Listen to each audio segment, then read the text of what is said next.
सावन मास की पूर्णिमा को हर साल रक्षाबंधन का त्योहार मनाया जाता है।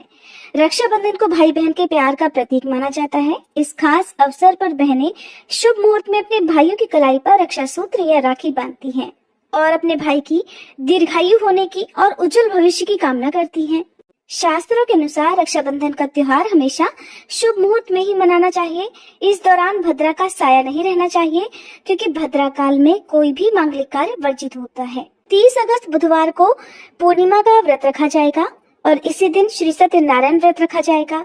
रक्षाबंधन का त्योहार भी 30 अगस्त को ही मनाया जाएगा और 31 अगस्त गुरुवार के दिन पूर्णिमा का स्नान दान किया जाएगा। इसी के साथ ही सावन मास समाप्त हो जाएगा।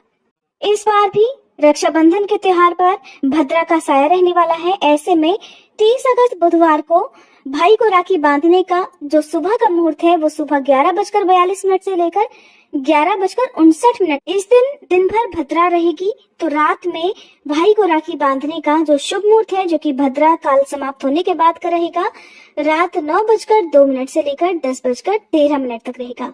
अब जानिए कि भद्रा काल किस समय से किस समय तक रहेगा।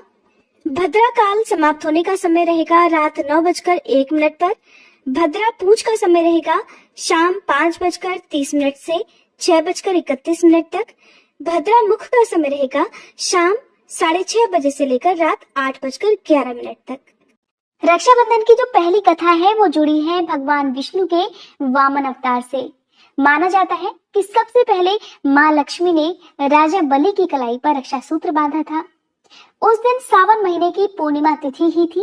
कहा जाता है तभी से हर वर्ष सावन मास की पूर्णिमा के दिन ये पर्व मनाया जाता है। प्राचीन कथा के अनुसार कहा जाता है कि राजा बलि देवताओं के स्वर्ग को जीतने के लिए यज्ञ कर रहा था। तब देवराज इंद्र ने भगवान श्री हरि से प्रार्थना की कि वे राजा बलि से सभी देवताओं की रक्षा करें। तब देवताओं की मदद करने के लिए भगवान श्री हरि ने एक वामन यानी कि ब्राह्मण का अवतार लिया और एक ब्राह्मण के रूप में राजा बलि से भिक्षा मांगने के लिए उसके महल में जा पहुंचे। ब्राह्मण ने राजा बलि से दान में 3 पग भूमि मांग ली। बलि ने सोचा छोटा सा ब्राह्मण है, 3 पग में कितनी जमीन ले पाएगा। ऐसा सोचकर बलि ने वामन को 3 पग भूमि देने का वचन भी दे दिया। तब ब्राह्मण वेश में भगवान श्री हरि ने अपना कद बढ़ाकर एक पग में पूरी धरती नाप ली, दूसरे पग में पूरा ब्रह्मांड नाप लिया। इसके बाद ब्राह्मण ने बलि से पूछा अब मैं अपना तीसरा पैर कहाँ रखूं।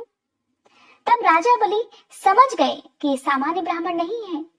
इससे पहले कि वामन रूपधारी भगवान श्री हरि अपना तीसरा पैर आगे बढ़ाते, तभी राजा बलि ने अपना सिर उनके पैर के आगे कर दिया।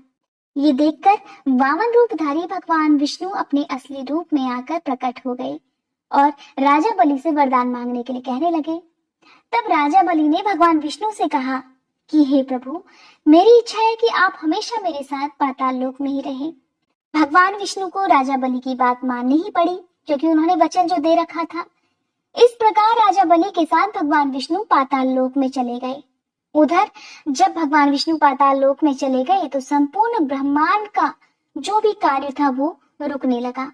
इस तरह भगवान विष्णु के पाताल लोक में निवास करने पर संपूर्ण ब्रह्मांड के संचालन में बाधा उत्पन्न होने लगी और जब ये बात महालक्ष्मी को पता चली तो वे भी पाताल लोक में चली गई और राजा बलि की कलाई पर रक्षा सूत्र बांधकर उन्हें अपना भाई बना लिया। इसके बाद बलि ने माँ लक्ष्मी से उपहार मांगने के लिए कहा। तब माँ लक्ष्मी ने भगवान विष्णु को उपहार के बदले मांग लिया। राजा बलि ने अपनी बहन लक्ष्मी की बात मान ली और इस प्रकार विष्णु भगवान को वापस लौटा दिया।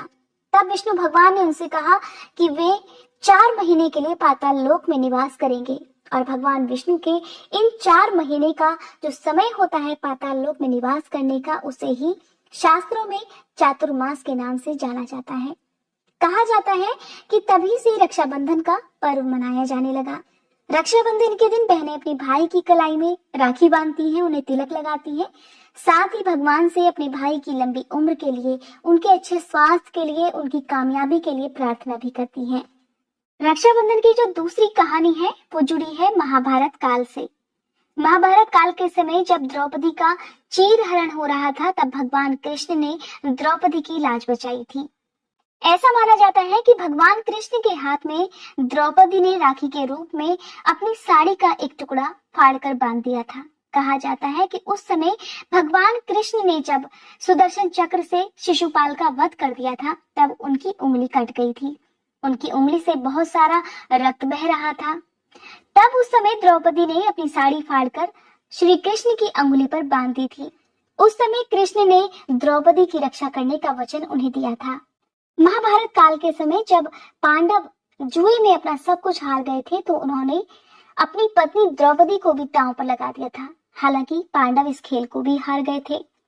दुर्योधन की ओर से मामा शकुनी ने द्रौपदी को जीत लिया और इस प्रकार द्रौपदी को अपमानित करने के लिए दुशासन द्रौपदी को बालों से पकड़कर घसीटते हुए भरी सभा में ले आया था।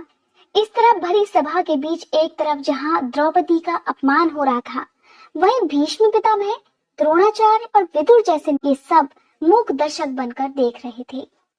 पूरी सभा में दुर्योधन ने द्रौपदी का चीरहरण जब करने का प्रयास किया, तब ये सब देखकर भी लोग मौन थे। यहाँ तक कि पांडव भी द्रौपदी की लाज बचाने के लिए कुछ भी कर नहीं पा रहे थे। तब जब द्रौपदी को एहसास हुआ कि कोई भी उसकी रक्षा करने के लिए, उसकी लाज बचाने के लिए नहीं आने वाला है, तब आंखें बंद कर वो भगवान कृष्ण को याद करने लगी। मन ही मन भगवान कृष्ण को पुकारने लगी। तब मन ही मन वे उनसे कहने लगी, हे गोविंद, आज आस्था और अनास्था के बीच एक भीषण युद्ध छिड़ा है। मुझे देखना है कि क्या सही में ईश्वर है। और तब भगवान कृष्ण द्रौपदी की लाज बचाने के लिए और उनकी राखी की लाज रखने के लिए भरी सभा के बीच एक चमत्कार करने के लिए प्रकट हुए। उन्होंने द्रौपदी की साड़ी को इस प्रकार लंबा कर दिया कि जब तक दुशासन थक कर बेहोश नहीं हो गया, द्रौपदी की साड़ी बढ़ती ही चली गई। उस सभा में मौजूद सभी लोग इस चमत्कार को देखकर हैरान रह गए। तब अदृश्य रूप में भगवान द्रौपदी को देख रहे थे और द्रौपदी भी समझ गई थी कि आज भगवान कृष्ण ने उनकी बात रख ली थी और उनका चीरहरण होने से रोक दिया था। इस प्रकार भगवान कृष्ण ने द्रौपदी की लाज बचाई थी। कहा जाता है कि तभी से बहनें अपने भाई की कलाई में राखी बांधती हैं और बदले में भाई अपनी बहनों की रक्षा करने का वचन उन्हें देते हैं।